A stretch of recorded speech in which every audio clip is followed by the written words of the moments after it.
할렐루야, 사랑하는 성도 여러분, 8월 14일 수요일 아까베 시간이 돌아왔습니다.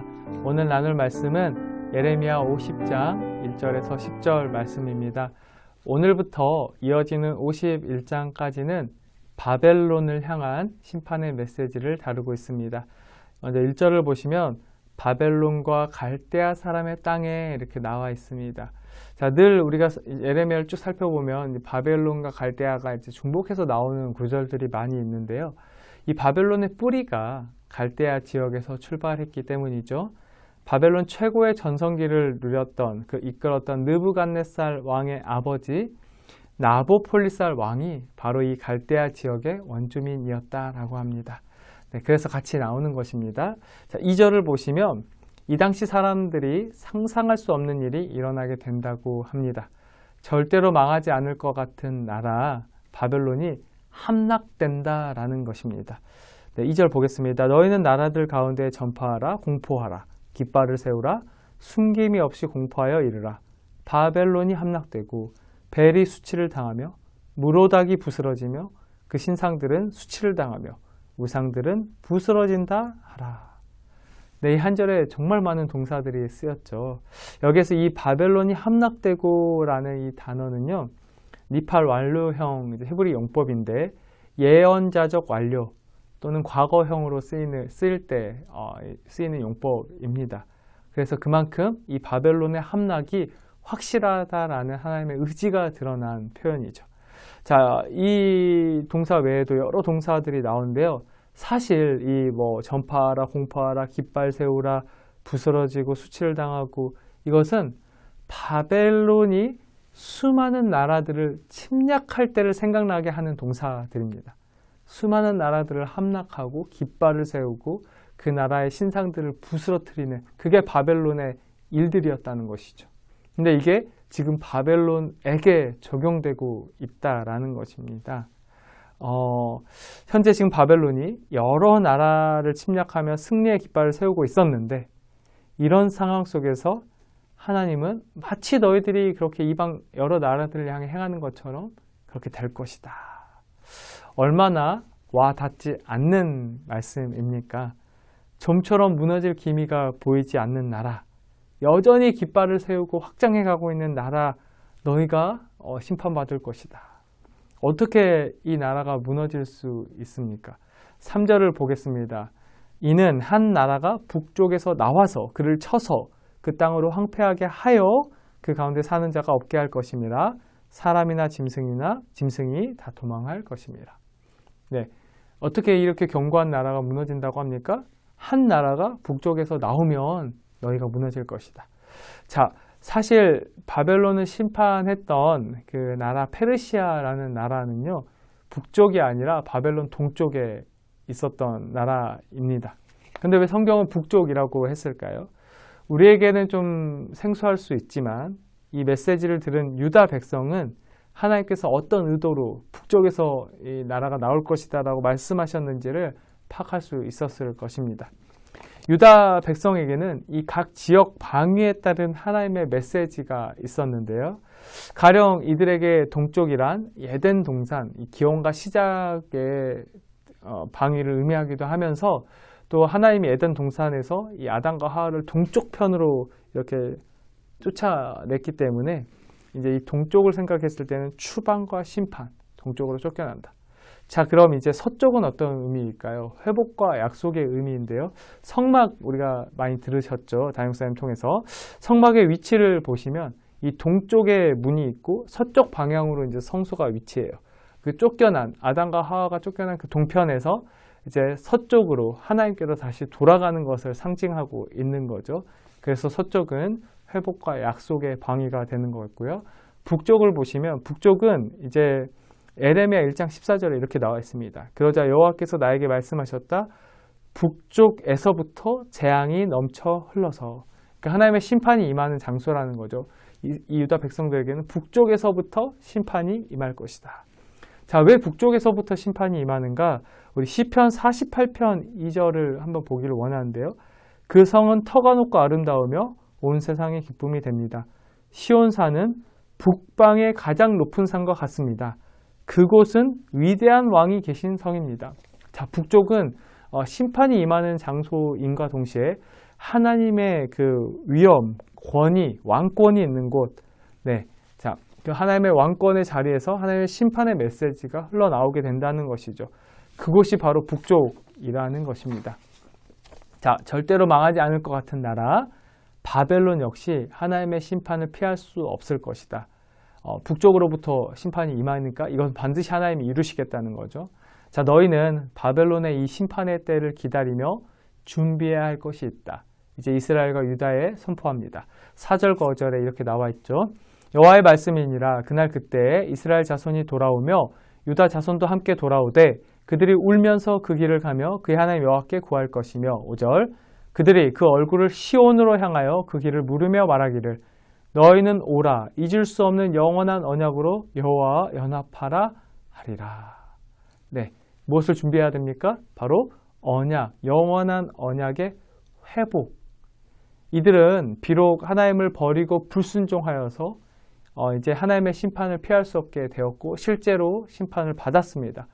그러나 하나님은 나무의 그루터기와 같은 하나님의 자녀들을 자신의 신실하신 언약을 통해서 남겨두셨고 그들을 통해서 계속해서 하나님의 구원 역사를 이어가고자 하셨던 것입니다.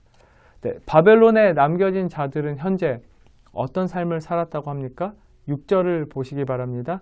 내 백성은 잃어버린 양떼로다. 그 목자들이 그들을 곁길로 가게 하여 산으로 돌이키게 하였으므로 그들이 산에서 언덕으로 돌아다니며 쉴 곳을 잊었도다. 네, 영원한 언약, 하나님의 언약을 파기한 백성의 삶의 비참함이 보이십니까? 자, 잃어버린 양떼다. 여기 잃어버린이란 히브리 단어는 멸망함과 동의어입니다. 완전히 망해버린 양떼들이라는 것이죠. 왜 이렇게 망했습니까? 잊었기 때문이에요. 자, 5절 그 잊을 수 없는과 동일한 단어예요. 잊을 수 없는 영원한 언약이었는데 잊어버렸다는 것이죠. 자, 영원한 언약을 잊어버렸다. 그 결과 완전히 망하는 것이었고 쉴 곳을 잊어버린 것이었다. 네. 자, 근데 여기에서 이 6절에서 독특한 표현이 나오는데 산에서 언덕으로 돌아다녔다라고 합니다. 그래서 안식하지 못했다라고 하는데요. 여기 산과 언덕은 예레미야가 이스라엘이 이방신을 섬겼던 장소라고 말했던 곳. 예레미야 2장 20절 보면 높은 산에서 우상을 섬겼다고 하고요. 17장 2절로 가보시면 높은 언덕에서 그 이방을 신을 우상을 섬겼다라고 기록하고 있거든요. 즉 주님 품에서 주님의 성소에서 안식하지 못하고 높은 산 또 높은 언덕을 가가지고 거기에서 우상들을 섬기면서 이방신들을 섬기면서 안식을 구했다라는 것이죠. 자, 그러다 보니 오히려 쉴 곳을 잊어버리게 되었다. 네, 참된 안식과 기쁨과 평안을 주는 하나님을 버리고 높은 산으로 언덕으로 우상을 섬겼더니 오히려 안식을 잃어버리게 되었다. 네, 그 이스라엘과 유다의 어리석음을 다시 지적하는 것입니다. 자, 하나님의 언약을 잊어버린 백성은 헛된 것을 섬겼지만 결국 그 결과가 무엇이었습니까? 네, 7절을 보시면 결국 이방인들에게 삼켜지는 것이었다. 안식을 빼앗기는 것이었다. 자, 7절 그들을 만나는 자들은 그들을 삼키며. 네. 자, 이 이스라엘과 유다는 자신들이 우상을 섬김으로 이렇게 하나님의 심판을 받았는데요. 바벨론이 이제 자신들의 그 심판받음에 대해서 이유가 없다, 항변을 하는 게 뒤이어서 나옵니다. 그의 대적은 말하기를 그들이 여호와 곧 의로운 처소시며 그의 조상들의 소망이신 여호와께 범죄하였음인즉 우리는 무죄하다 하였느니라. 자, 바벨론이 어떤 논리를 펴니까? 왜 우리가 심판받냐? 우리는 하나님의 심판의 도구였을 뿐이다. 저기 이스라엘과 유다가 하나님을 버렸기 때문에 이런 심판을 받게 된 것이지 우리는 죄가 없다. 자, 유다를 삼킨 바벨론은 그들의 포악함과 상관없이 유다가 자기 신에게 범죄한 결과이니 자기들이 유다를 삼킨 것은 죄가 없다라고 얘기하고 있다는 거죠. 하나님께서 이 항변에 이어서 9절과 10절에서 대답을 해주십니다. 보라, 내가 큰 민족의 무리를 북쪽에서 올라오게 하여 바벨론을 대항하게 하리니 그들이 대열을 버리고 쳐서 정복할 것이라. 그들의 화살은 노련한 용사의 화살 같아서 허공을 치지 아니하리라. 10절 갈대아가 약탈을 당할 것이라. 그를 약탈하는 자마다 만족하리라. 여호와의 말씀이니라. 네, 너희들이 무슨 이유 때문에 내가 이렇게 심판하겠다라는 나오지 않지만 이 10절을 주목해 보시면 됩니다. 갈대아가 약탈을 당할 것이다. 네, 이걸 반대로 얘기해 보면요. 여러 구절에서 실제로 바벨론의 심판의 이유는요. 약탈 때문입니다. 네, 약탈이란 뭐죠? 모든 것을 빼앗고 죽이는 거죠. 이 갈대아가 그런 일을 수많은 나라들에게 그 포악하고 잔인하게 약탈을 행한 것, 그거는 공의롭지 못한 것이라는 말씀입니다. 하나님께서 바로 그것을 지적하시면서 너희가 약탈의 죄를 범한 것처럼 그렇게 약탈을 당하게 될 것이다. 바벨론의 죄악을 잊지 않으시고 심판하실 것이다 라고 오늘 말씀하고 계시는 것입니다. 자, 앞서 본 3절과 오늘 90절의 메시지를 통해서 이제 아무리 절대로 무너지지 않을 것 같은 바벨론이라 할지라도 하나님의 정해진 심판을 피할 수 없다는 것을 반복해서 북쪽에서 심판이 임할 것이다 라는 것을 반복해서 강조하고 있습니다. 자, 이것은 사실 이제 바벨론의 회복을 위한 것은 아니고요. 바벨론에 머물러 살고 있는 이 백성들이, 하나님의 자녀들이 자, 이스라엘로 다시 오라라는 그 말씀에 망설이고 주저하고 있을 때 너희들 바벨론에 머물러 있지 말아라. 이 땅은 심판받을 것이니 회복의 땅, 약속의 땅, 그 언약의 땅으로 다시 돌아오라라는 그 메시지를 주기 위해서 주저하고 머무르고 싶은 백성들에게 다시 확신을 주기 위한 하나님의 마음이라는 것이죠. 마지막 8절 한번 보겠습니다. 너희는 바벨론 가운데서 도망하라. 갈대아 사람의 땅에서 나오라. 양떼에 앞서가는 순념소 같이 하라라는 것입니다. 너희들 그것은 하나님의 심판의 나라가 될 것이니 거기서 나와서 언약의 땅, 약속의 땅으로 돌아가라. 자, 여기 이 구절에 보시면 우리가 생각나는 연관된 구절이 있는데요. 출애굽기 20장 2절 보겠습니다. 나는 너를 애굽 땅 종 되었던 집에서 인도하여 낸 내 하나님 여호와니라. 이게 나오다라는 구절과 동일한 단어거든요. 그러니까 지금 이 바벨론에서 나와라. 내가 너를 영원한 언약으로 다시 인도하여 내겠다. 라는 하나님의 마음이 표현되어 있습니다. 말씀을 정리합니다. 하나님은 약속을 반드시 지키시는 분인 줄로 믿습니다. 하나님의 품을 떠나서는 그 어떤 곳에서도 참된 안식이 없음을 알려주기 위해서 하나님은 불순종하는 그 우상을 통해서 안식을 얻으려고 하는 그 유다 이스라엘을 심판하셨죠. 그러나 이스라엘과 맺은 영원한 언약을 잊지 않으시고 그 언약을 지키기 위해서 그 무너지지 않을 것처럼 보이는 이 견고한 성읍 바벨론을 황폐하게 하시겠다, 심판하시겠다 말씀하십니다. 그러니 이 약속의 말씀을 신뢰하는 자들은 다시 예루살렘으로 돌아가라. 그래서 그곳에서 하나님 품 안에서 참된 안식을 누릴 준비를 해야 한다.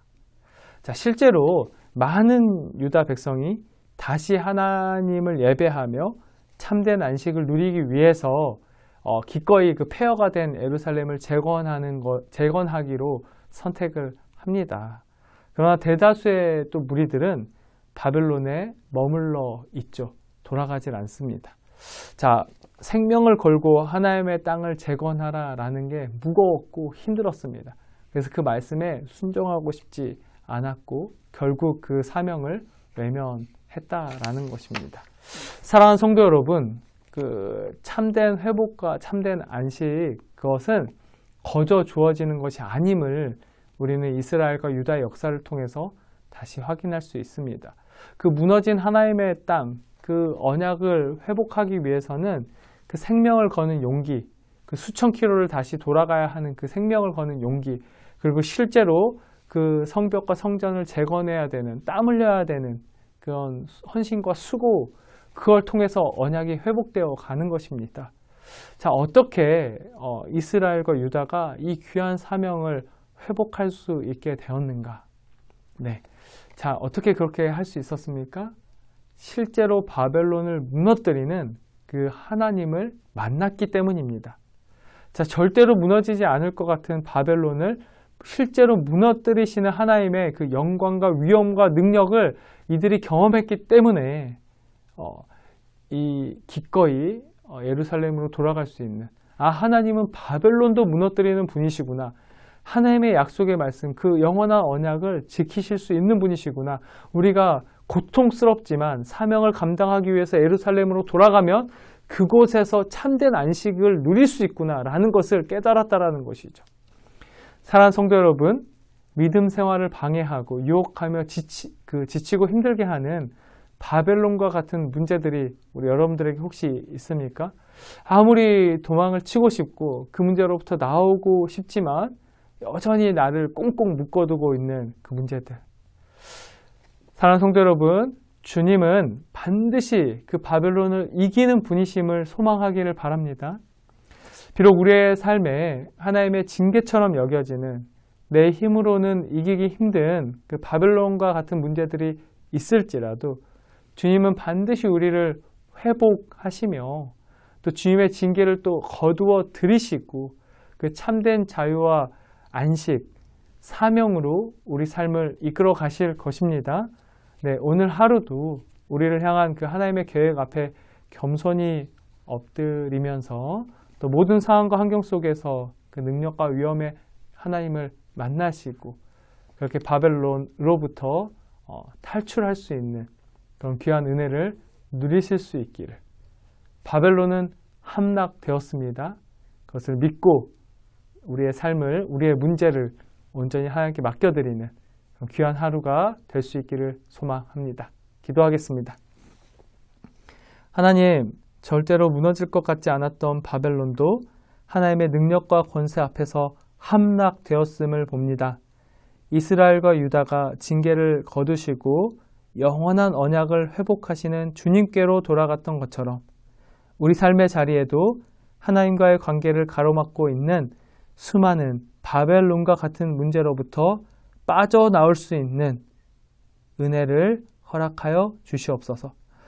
언제나 우리 삶을 참된 안식과 평안으로 인도하여 내시는 예수 그리스도의 이름으로 기도합니다. 아멘. 네, 오늘 하루 놀라운 하나님의 능력과 위엄을 만날 수 있기를 소망하고 우리는 내일 아까베 시간에 뵙도록 하겠습니다.